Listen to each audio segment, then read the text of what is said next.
Alright, we're back. When we left off, we accomplished very little. We searched the entire grounds looking for any other events. There did not appear to be, although Sarah did appear again.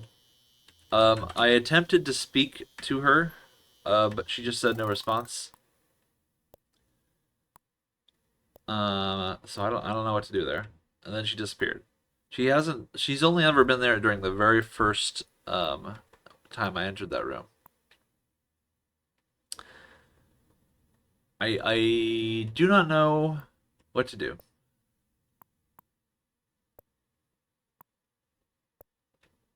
I am legitimately out of options. I think we've been to every single room, every single screen of the entire game. Nobody's here. We do not know where Lillian or Henry are. Rudy is in my room, looking under every piece of furniture he can handle.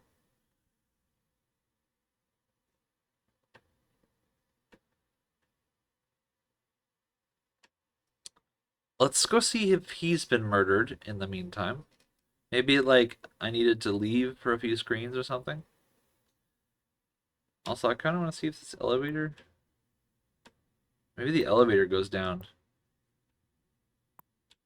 To the either to the attic or to the bottom floor now. We can try that.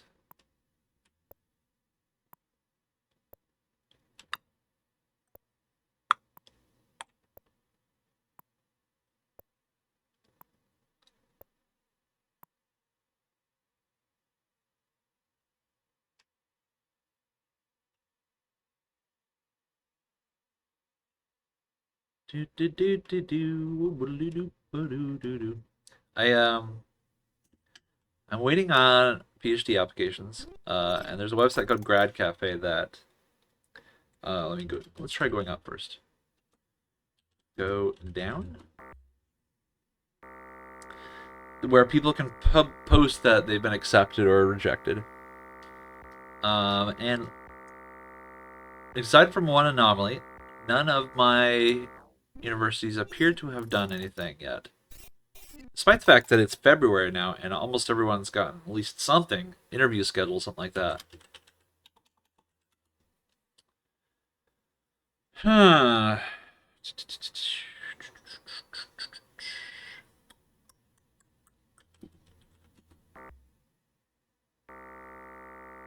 The one anomaly is that for Carnegie Mellon, there were two acceptances in my program like a week after submissions. Like submissions were due. I think it was December 3rd, and December 12th there were two people who were accepted. I'm going to assume these were handpicks, as in like a teacher actively, or not a teacher. I've been a teacher too long. A professor was like, want these two students who are probably my student to join my team.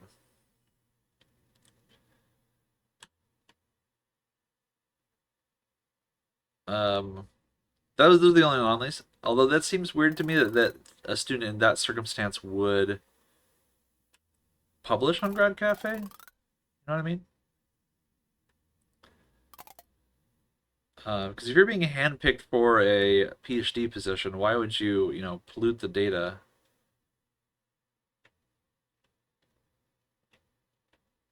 Of Grad Cafe by doing that sort of thing. Um, I'm still pretty nervous about what's happening though. There have been so many. Please, what's it? So many rejections and acceptances across tons of programs, and I haven't heard anything. Although there have been a lot of rejections in my programs, and I have not heard any rejections. And I mean rejections in my programs in the universities I applied to. So that's good news that people have been rejected, but I have not in some ways. But it's super weird that I just haven't heard anything from anyone. I went through all my applications to check their application status, and two of them say they're in review, which is nerve-wracking. Usually that status doesn't last more than a day or two. Ooh, I'm scared. I really, really, really want to move on to the next phase of my life. I am. I do not understand how to be happy in this particular phase of my life. I mean, I'm just throwing everything at the wall and nothing works. I'm making friends with 23-year-olds. I'm playing 1980s games and doing all the voice acting for them. You know, I'm just kidding. This actually is very fun, and I really like this project I'm doing this year. It's very easy to relax and sit down and chat with you all and play a game like this. All right, we are stuck. We don't know what to do. I have tried every room. There is something that the game is expecting me to do that I am not doing.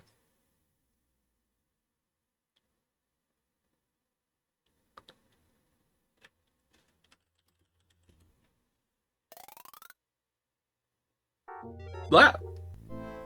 That's what you get for being such a snoot, Laura? What? Wish I had. I did not expect that to kill me. Hey, crocolators!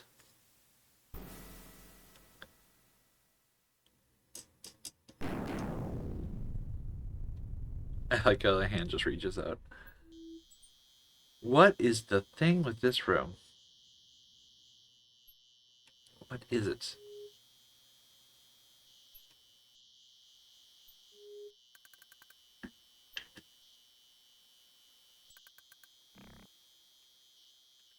Examine wall.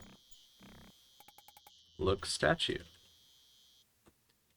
Look fountain. Fountain. Look fountain.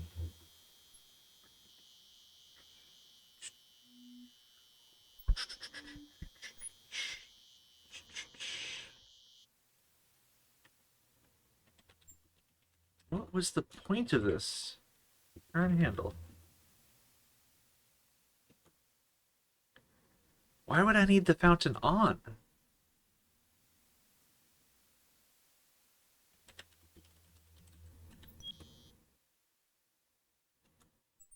Like, just what's the point? Like, why was this 3 unlocks deep? I had to get the oil can, I had to get the crowbar.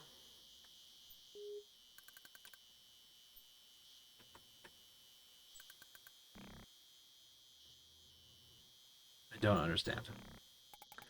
When we finish this, we're gonna. I happen to know it gives you hints for puzzles you never solved, and I really, really, really am excited for that part of this process. Also, the GOG version came with a hint book, which actually we're stuck. We don't know what to do. Maybe we should take a look at the hint book because in the 80s it was expected that you have a hint book. Let me pop that open real quick. Let's for the first time in our lives, let's take a look. All right. Oh, not that. Da, da, da, da, da, da, da. I will share it with you all. Give me 1 second. Extras, hint book.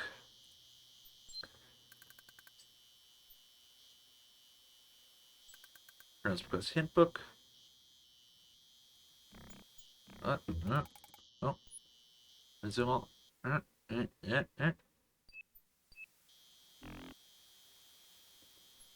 right, hint book. Let that. No.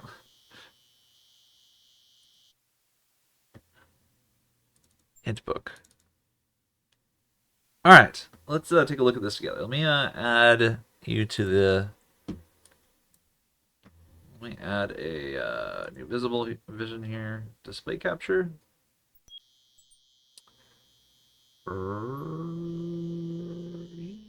Browse. We'll do display capture. It's fine. We want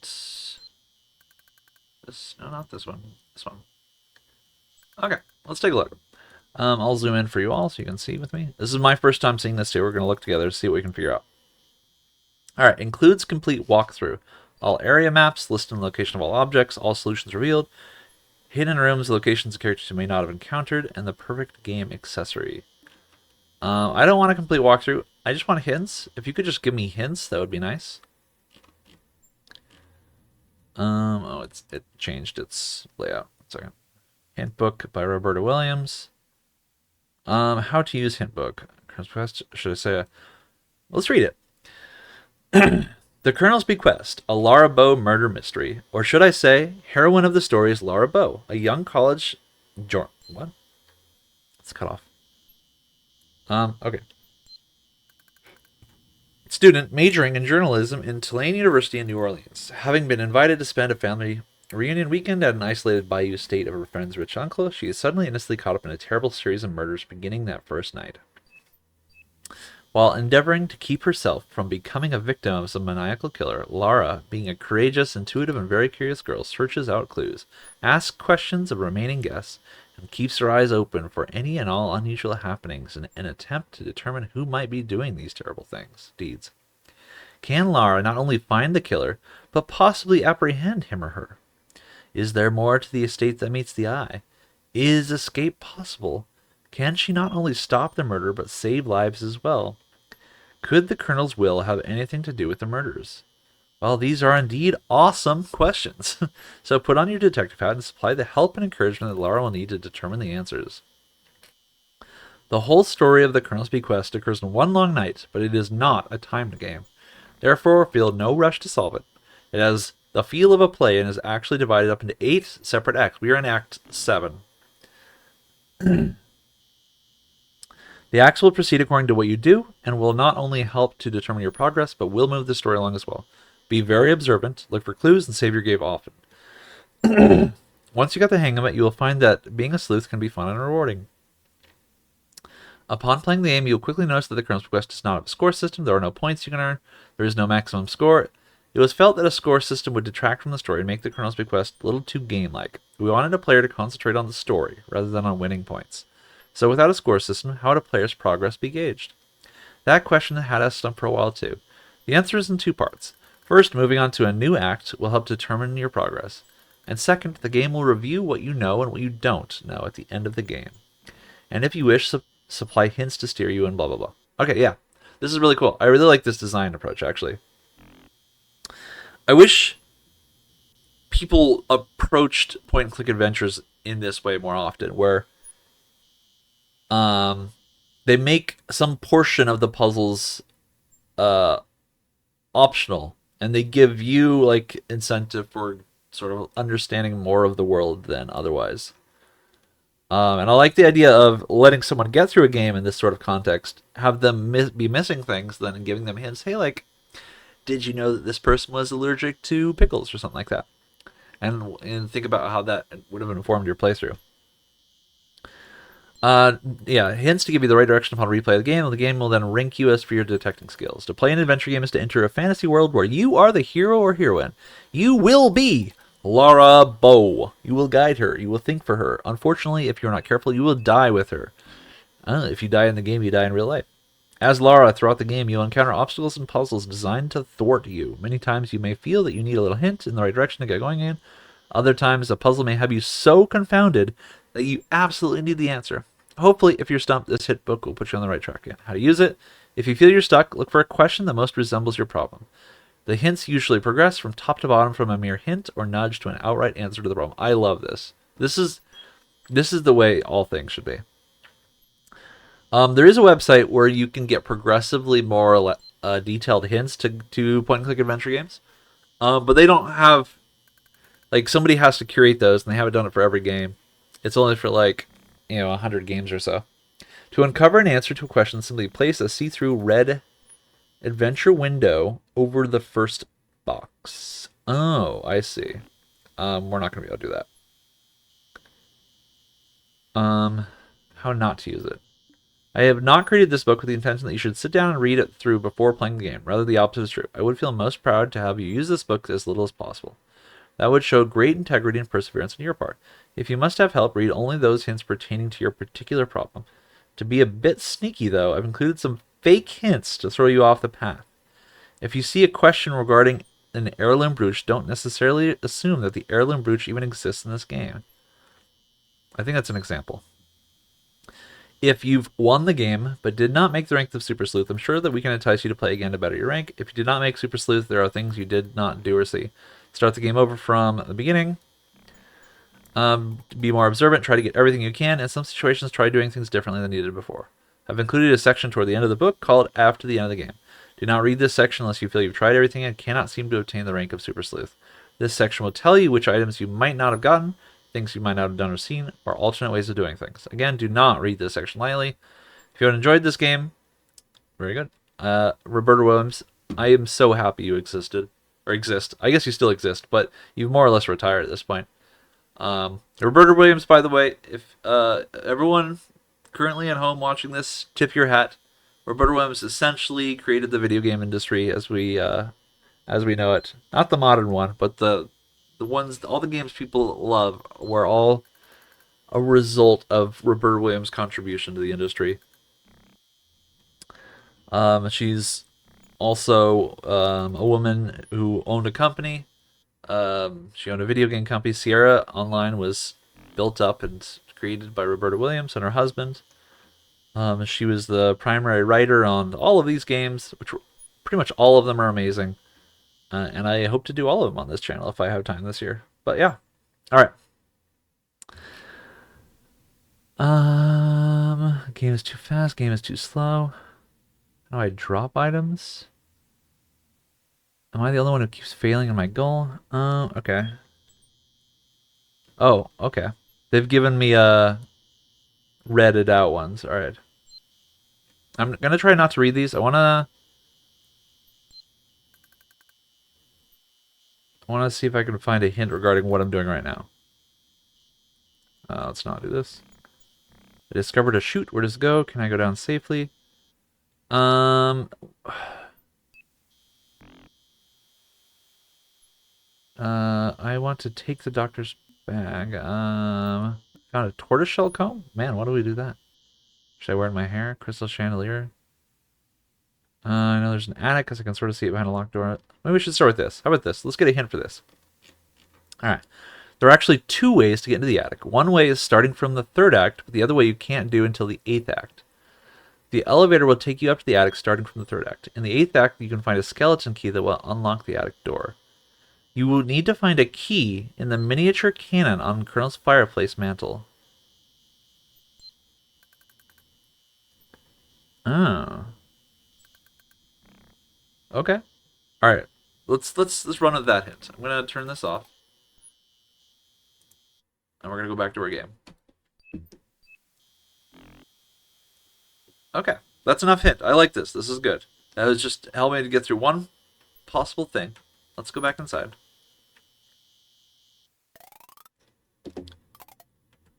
Let's go up to the attic and see what we find.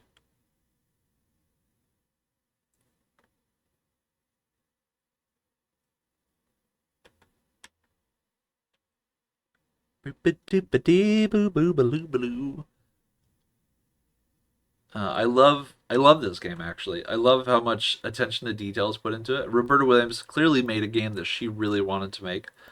I think that she thought very carefully about how games like this are played and what she wanted to make within that space. And I think she's pretty much succeeded. Like, I have had a lot of fun with this. I think at first I was pretty frustrated because I couldn't find the verbs for how to interact with people. But once I realized that you say things like ask about this, ask about that, talk to character, um, and show them X, Y, Z, then it all kind of fit into place.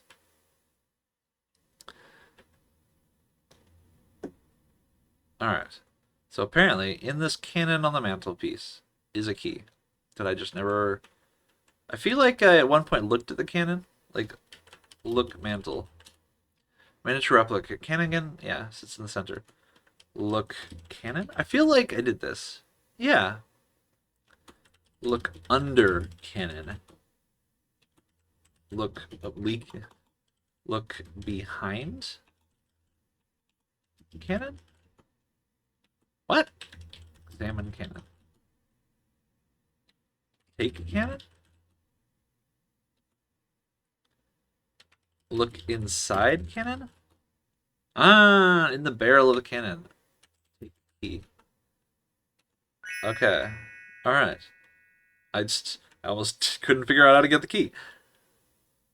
That is a tough one. That's a hard sell, yo. I wonder if there was a hint for that at any point. Go up. Look elevator. Um, how would I know that the elevator requires a key?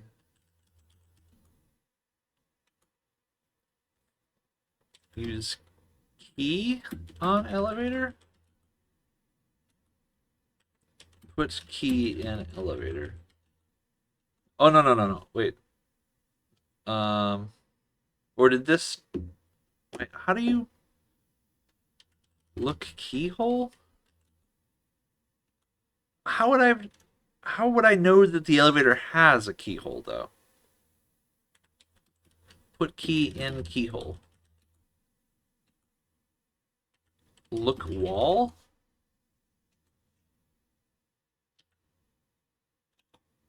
I we'll look that up. We'll spend some time at that minute and later. But that's like what? So you're telling me there is a key inside the cannon, or a keyhole I didn't know was there, and there is no evidence to suggest it was there. What question led me to find out there was a keyhole? What a dark and creepy attic! It helps to have the moonlight shining through in those big windows. Among all the junk, a stack of old newspapers catches your eye. Look at newspapers. This seems to be an old stack of the 1890s editions of the Times Democrat. As you look through them, on October 18th, 1898 edition catches your interest. You begin reading. New Orleans, Louisiana. Colonel Henry Dijon came home today after spending several months in the hospital following injuries in the recent Spanish-American War. That's it. Colonel Dijon took several bullets to his pelvic and shoulder areas as he attempted to carry a seriously injured fellow soldier to safety. Incredibly, though he injured himself, he managed to make it safely behind American lines. Colonel Dijon was duly decorated and discharged with honor from the U.S. Army. New Orleans welcomes home a true American war hero. Is that why the colonel's in a wheelchair, you wonder? He's not in a wheelchair. Because he's the friend.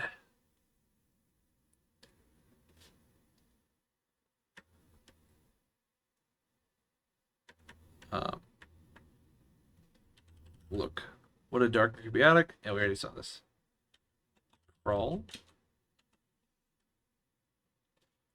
Look wall. Look crate. Open crate. Okay. Is this literally all that's here? There's got to be something down here.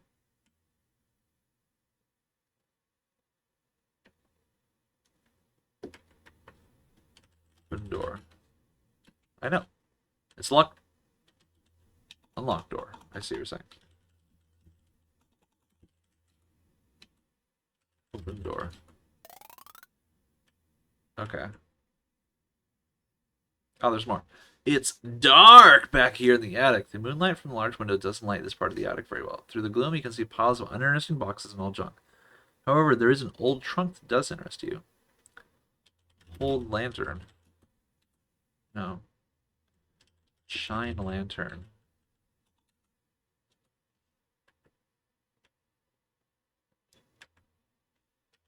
Old lantern? What did it say? You get no reaction. No. Light lantern. It's already lit.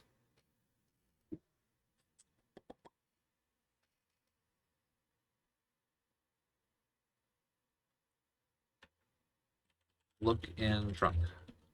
Peering into the open trunk, you see an old army clothing and various paraphernalia. This must be where the colonel keeps his old army gear. Lying on top of everything else, you notice a large outfitter officer's cape, a pair of leather gloves, a colonel's hat, and an old pair of army boots. You see some mud on the boots and horribly wet blood stains on the cape and gloves.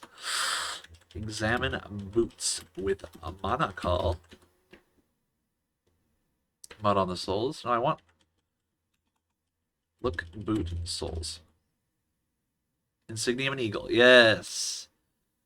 It is Henry. Henry is a killer. Wow. Old lantern. Put lantern on crate. Are we serious? We have a lantern and this isn't even what we use it for?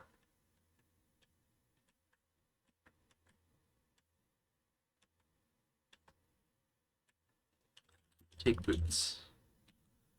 Take stuff. Take army. So look, crate, trunk.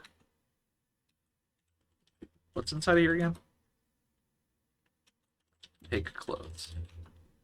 Obviously. Okay. This was ultimately not that helpful.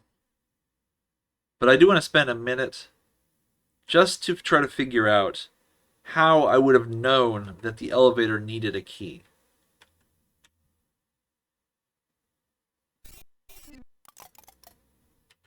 Look, elevator wall.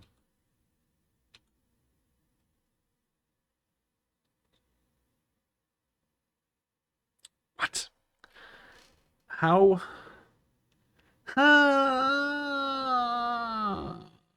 Uh, look, handle?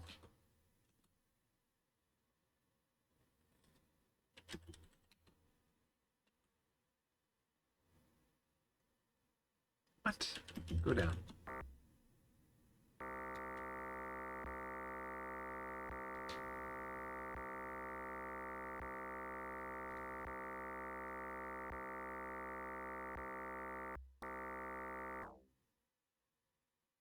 What about this elevator? Could I ask that would have told me there's a keyhole here?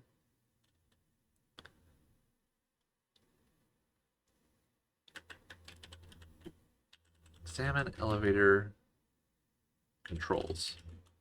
Oh my god, okay. There is a handle on the elevator control. On the face of the control are a keyhole and the words up and down. I see. Okay. Look controls. Uh-huh. Alright. I understand now. But that didn't really help us. Other than confirming that Henry killed Ethel.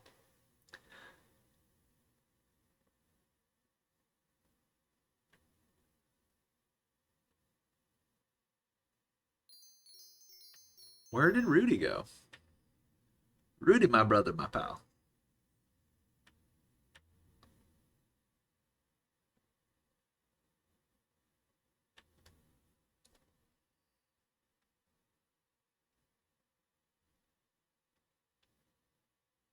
I wonder if it's just like a passive. Like, since I have a lit lantern, I can see in that corner.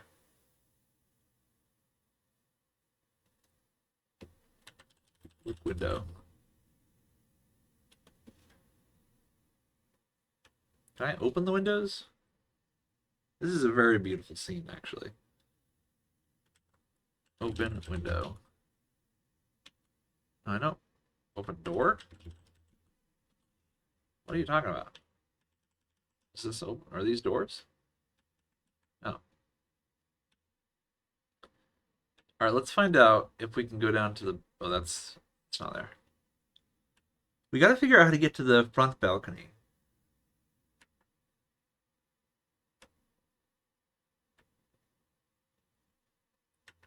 Look wall.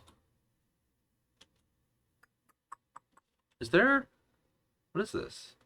See, there's an area off to the left here. Yeah. Go up. This way.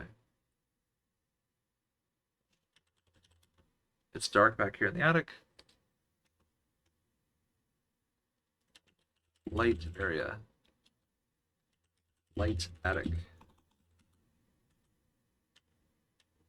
Light corner. Look.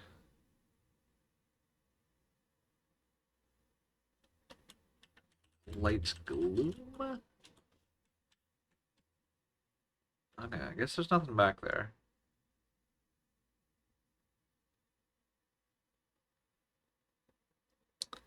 Alright, interesting. That wasn't exactly what I thought it would be. Let's see if I can use the elevator to go down to the bottom floor.